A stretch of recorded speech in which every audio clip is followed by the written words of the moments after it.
बिस्मिल्लाहिर्रहमानिर्रहीम। अस्सलाम वालेकुम। कैसे हैं आप सब? खैरियत से हैं? अल्लाह पाक हमेशा आपको खुश रखे। ख़ादम हरमैन शरीफैन शाह सलमान बिन अब्दुल अज़ीज़ ने एक दफ़ा फिर इकामा और खरूज ओहदा 31 मार्च 2022 तक बढ़ाने का ऐलान कर दिया है। लेकिन ये एक्सटेंशन पाकिस्तान और इंडिया के लिए भी है या नहीं?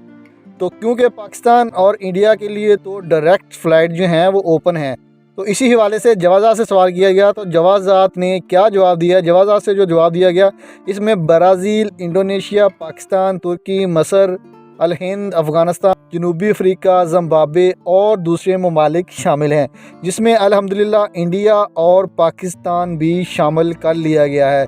तो इसीलिए आपको फ़िक्रमंद होने की बिल्कुल भी ज़रूरत नहीं है, क्योंकि 31 मार्च 2022 तक फ्री एक्सटेंशन जो है वो आपको भी मिल जाएगी।